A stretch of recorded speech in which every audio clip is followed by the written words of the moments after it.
Hi అండి, అందరికీ నమస్కారం. షిరిడి నుండి నాసిక్ టూర్లో భాగంగా పోయిన వీడియోలో పంచవటి గురించి తెలుసుకున్నాం కదండి.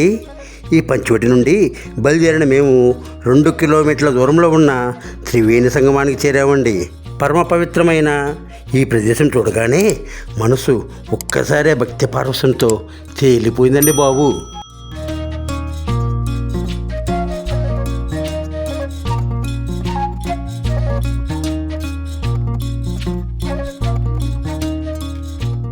త్రివేణి సంగమం అనేది 3 నదుల కలయికండి. త్రి అంటే 3 అని, వేణి అనగా నదులు అని అర్థమండి.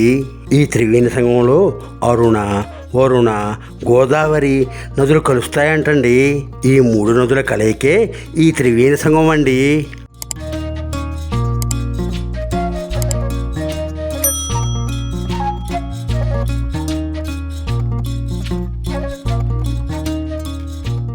వనవాస సమయంలో శ్రీరామచంద్రమూర్తి ఇక్కడ కొంతకాలం నివాసం ఉన్నాటండి.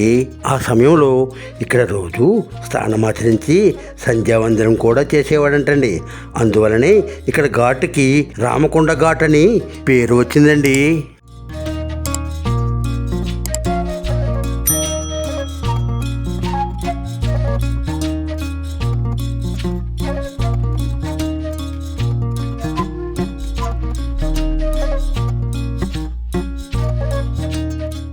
అంతేకాదండి, ఇక్కడ శ్రీరామచంద్రమూర్తి వనవాసం చేసే సమయంలో తన తండ్రి అయిన దశరథ మహారాజు చనిపోయినప్పుడు పితృతర్పణాలు, పిండ ప్రదానాలు కూడా ఇక్కడే చేశాడంటండి.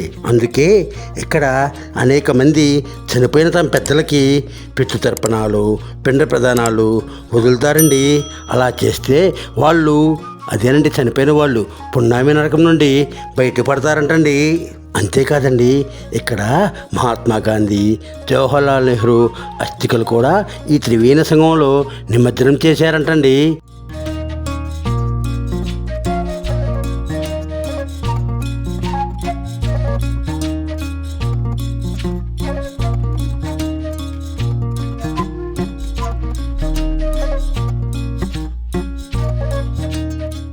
ఇక్కడ స్వయంభవంగా వెలిసిన అర్ధనారీశ్వర దేవాలయం ఒకటి ఉంటుందండి.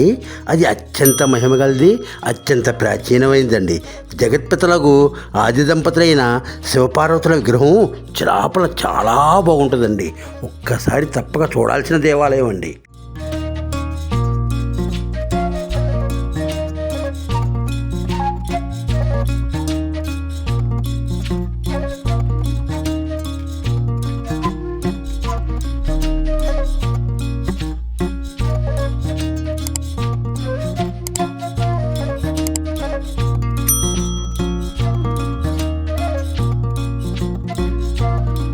ఇక్కడ నది ఒడ్డున అంజనిపుత్రుడు ఆంజనేయ స్వామివారి విగ్రహం ఒకటి ఉంటుందండి. అది ఒక పక్క రామభక్త ఆంజనేయ స్వామి, మరొక పక్క రాక్షస సంహారం చేస్తున్న వీరాంజనేయ స్వామి వారు దర్శనమిస్తారండి. అబ్బా, చూస్తానికి 2 కళ్ళు చాలవండి, అంత బాగుంటుందండి. ఈ నదిలో ఎంత వరద వచ్చి చుట్టూ ఉన్న ఘాట్లు, దేవాలయాలు మునిగిపోయినా ఈ విగ్రహం మాత్రం మునిగిపోదంటండి.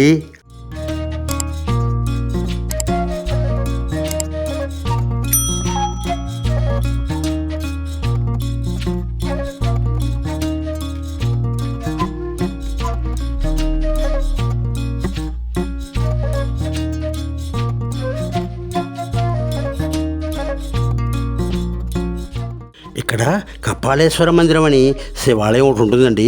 చాలా బాగుంటుందండి. దాదాపు ఒక 50 మెట్లకి పైకి వెళ్ళాలి. లోపల కెమెరాలో అనుమతి లేదు, కానీ సాధ్యమైనంతవరకు మీకు చూపిస్తానే. ఇదేనండి ఆ పరమ పవిత్రమైన కపాలేశ్వర శివ మందిరం.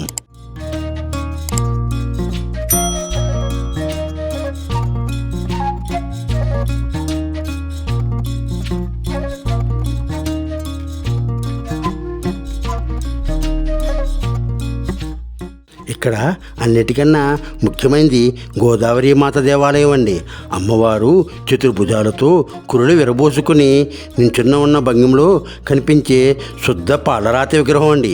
అమ్మవారి కింద ఒక శివలింగం కూడా కనిపిస్తుందండి. ఈ దేవాలయము చాలా ప్రాచీనమైందండి.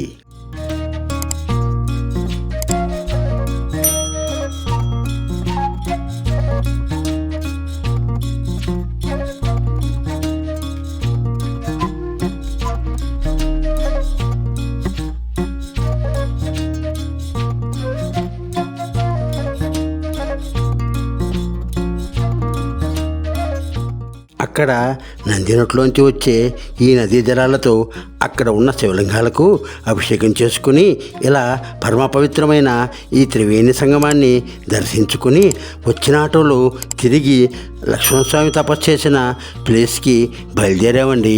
లక్ష్మణస్వామి తపస్సు చేసిన ఆ ప్లేస్ని తర్వాత వీడియోలో చూపిస్తానే.